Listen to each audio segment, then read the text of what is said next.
പുരന്ദരദാസൻ 15-ാം നൂറ്റാണ്ട്. പൂനെക്കടുത്തുള്ള പുരന്ദരഗഡ്. വരദപ്പ സാബിന്റെ വീട് ദാ അങ്ങേ അറ്റത്താണ്. അവിടത്തെ ഒരു രത്നവ്യാപാരിയായിരുന്നു വരദപ്പ നായിക്ക്. ആരാ, എന്താ വന്നത്? സാബ്, ഞാൻ ചന്ദലാൽ. മകളുടെ കല്യാണമാണ് സാബ്. എന്തെങ്കിലും സഹായം? വലിയ ദാനശീലനായിരുന്നു വരദപ്പ നായിക്ക്. വരുന്ന ആരെയും കൈവിടില്ല. മുഴുവൻ ചിലവും ഞാൻ വഹിച്ചുകൊള്ളാം. ആദ്യം ഈ പണക്കിഴി സ്വീകരിക്കൂ, ഈശ്വരൻ അനുഗ്രഹിക്കും. പക്ഷേ വരദപ്പ നായിക്ക് ദുഃഖിതനായിരുന്നു.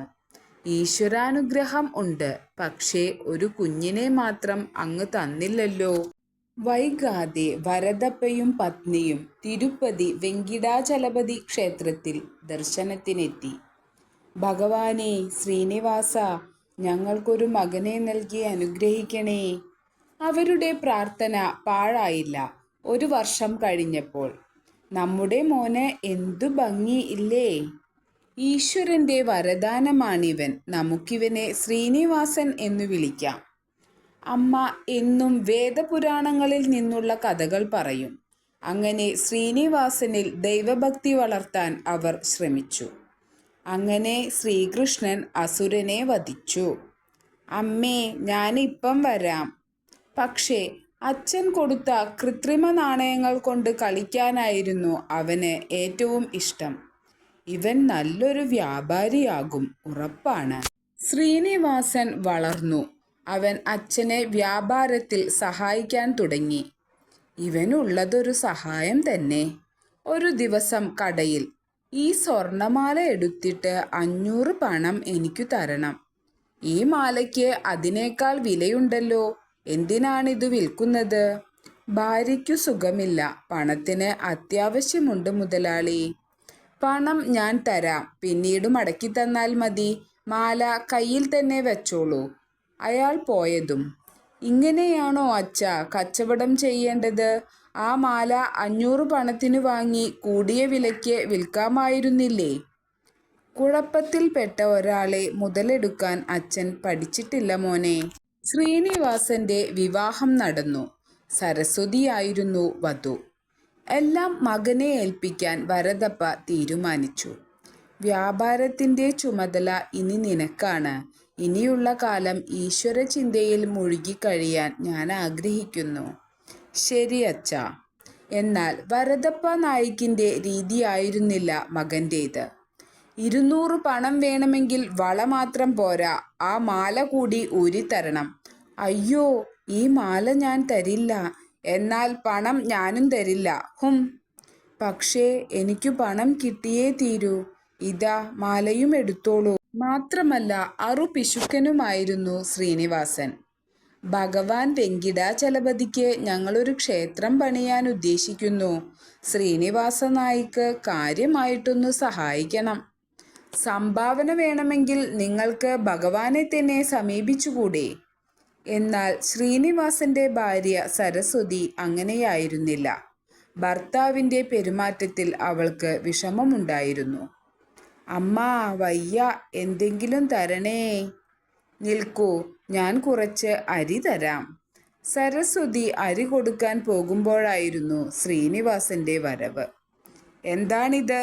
വീട്ടിൽ അരി കൂടുതലാണെങ്കിൽ എന്നോട് പറഞ്ഞാൽ മതി, അത്രയും കുറച്ച് മേടിച്ചാൽ മതിയല്ലോ. യജമാനേ, ഭിക്ഷ നൽകിയാൽ പുണ്യം കിട്ടും. പുണ്യം തൽക്കാലം വേണ്ട, ഓടിക്കോ. പാവങ്ങൾക്കു ഭിക്ഷ കൊടുത്താൽ നമുക്ക് എന്തു നഷ്ടപ്പെടാനാണ്? നമുക്ക് വേണ്ടത്രയുണ്ടല്ലോ. വാരിക്കൊടുത്താൽ നമ്മൾ പിച്ചയെടുക്കാൻ വലിയ താമസമുണ്ടാകില്ല. ശ്രീനിവാസനു വേണ്ടി പ്രാർത്ഥിക്കാൻ മാത്രമേ പാവം സരസ്വതിക്ക് കഴിയുമായിരുന്നുള്ളൂ. അമ്മേ തുളസീദേവി, എൻ്റെ ഭർത്താവിൻ്റെ ധനാർത്തി കുറയ്ക്കണേ. അദ്ദേഹത്തെ നല്ലവനാക്കി തീർക്കണേ. കാലം കടന്നുപോയി. ശ്രീനിവാസനും സരസ്വതിക്കും 4 പുത്രന്മാരുണ്ടായി. എൻ്റെ മകന് ആരോഗ്യവും ബുദ്ധിയുമുള്ള 4 മക്കൾ. ധനത്തോടുള്ള അത്യാർത്തി കൂടി വെടിഞ്ഞിരുന്നെങ്കിൽ. ഒരു നാൾ വരദപ്പ നായിക്കിന് രോഗം കൂടി. പരിശോധിക്കാൻ വൈദ്യനെത്തി.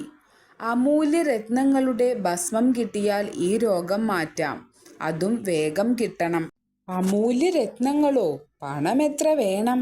മറ്റെന്തെങ്കിലും മരുന്ന് പ്രയോഗിച്ചുകൂടെ? നോക്കാം, പക്ഷേ ഇതുപോലെ ഫലപ്രദമാകണമെന്നില്ല. സരസ്വതി ന്യായം പറഞ്ഞു നോക്കി.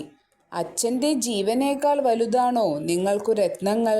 സരസ്വതി, അച്ഛൻ എന്നായാലും മരിക്കും. എന്തിനു വെറുതെ എൻ്റെ അമൂല്യരത്നങ്ങൾ പാഴാക്കണം? പിറ്റേന്ന് വരദപ്പ നായിക്ക് അന്ത്യശ്വാസം വലിച്ചു. അച്ഛാ, ഞങ്ങളോട് പൊറുക്കണേ. കുറച്ചു ദിവസം കഴിഞ്ഞ് ഒരു വൃദ്ധ ബ്രാഹ്മണൻ ശ്രീനിവാസനെ സമീപിച്ചു. എൻ്റെ മകൻ്റെ ഉപനയനം നടത്താൻ പണമില്ല, അങ്ങ് സഹായിക്കണേ. ഇന്നു നല്ല തിരക്കിലാണ്, നാളെ വാ. ഒരു പണം പോലും കൊടുക്കാതെ 6 മാസം ശ്രീനിവാസ നായക്ക് അവരെ നടത്തി. ഹ ഹ ഹ, വിഡ്ഢി! സഹായിക്കാൻ എനിക്ക് യാതൊരു ഉദ്ദേശവുമില്ലെന്ന് ഇയാൾക്ക് ഇനിയും മനസ്സിലായില്ലേ? അടുത്ത ആഴ്ച ശ്രീനിവാസൻ കടയിലെ സാധനങ്ങൾ തിട്ടപ്പെടുത്തിക്കൊണ്ടിരിക്കുമ്പോൾ അതാ ഒരു കനമുള്ള പെട്ടി. എന്താണിതിൽ? കുട്ടിക്കാലത്ത് ഞാൻ കളിക്കാൻ ഉപയോഗിച്ച കൃത്രിമ നാണയങ്ങൾ. വലിച്ചെറിഞ്ഞു കളയാം, അല്ലെങ്കിൽ ഇതിലൊരെണ്ണം കൊടുത്ത് ആ കിളവൻ്റെ ശല്യം ഒഴിച്ചുവിടാം. അടുത്ത ദിവസം പതിവ് പോലെ ബ്രാഹ്മണൻ എത്തിയപ്പോൾ, ഇതാ, ഇതു വാങ്ങി സ്ഥലം വിട്ടോളൂ. ഹാവൂ, നന്ദി ശ്രീനിവാസ നായിക്. ഏതാനും മണിക്കൂറുകൾക്കു ശേഷം ബ്രാഹ്മണൻ ശ്രീനിവാസൻ്റെ വീട്ടിലെത്തി. സഹോദരി, എൻ്റെ മകൻ്റെ ഉപനയനം നടത്താൻ പണമില്ല. ഒരു ധനികൻ എന്നെ 6 മാസം നടത്തിയിട്ട് ഒടുവിൽ തന്നതാണീ കള്ളനാണയം. അതെൻ്റെ ഭർത്താവു തന്നെ. സഹോദരിക്ക് എന്നെ സഹായിക്കാനാകുമോ? ഇവിടെയുള്ളതെല്ലാം എൻ്റെ ഭർത്താവിൻ്റെ വകയാണ്. അദ്ദേഹത്തിൻ്റെ അനുവാദമില്ലാതെ അങ്ങേക്ക് ഒന്നും തരാൻ എനിക്ക് സ്വാതന്ത്ര്യമില്ല. നിങ്ങളുടേതായിട്ട് എന്തെങ്കിലും ഉണ്ടാവില്ലേ തരാൻ? ഈശ്വരാ, ഈ സാധുവിന് കൊടുക്കാൻ എന്താണ് എൻ്റെ കയ്യിലുള്ളത്? അമ്മ തന്ന ഈ മൂക്കുത്തി. തീർച്ചയായും ഇത് ദാനം ചെയ്യാൻ എനിക്ക് അവകാശമുണ്ട്. ഇതാ, ഈ മൂക്കുത്തി എടുത്തോളൂ. ഇത് വിറ്റാൽ പണം കിട്ടും. ഞാൻ നിങ്ങളോട് കടപ്പെട്ടവനാണു സഹോദരി. വൃദ്ധബ്രാഹ്മണൻ വീണ്ടും ശ്രീനിവാസൻ്റെ കടയിലെത്തി. താൻ വീണ്ടും വന്നോ? ഒരു ചില്ലിക്കാശു ഞാൻ ഇടപാടിനു വന്നതാണ്, ഭിക്ഷയാചിക്കാനല്ല. ഈ മൂക്കുത്തിക്ക് നിങ്ങൾ എന്തു വില തരും? ഞാനതൊന്നു പരിശോധിക്കട്ടെ. ഇതു സരസ്വതിയുടെ മൂക്കുത്തിയാണല്ലോ. ഇയാൾക്കിതെങ്ങനെ? ശ്രീനിവാസൻ കാര്യമറിയാൻ ഒരു സൂത്രമിറക്കി. ഇത് വില കൂടിയ മൂക്കുത്തിയാണല്ലോ. വില നിശ്ചയിക്കാൻ അല്പം സമയമെടുക്കും. പോയിട്ട് നാളെ വരാമോ? അങ്ങനെയാകട്ടെ.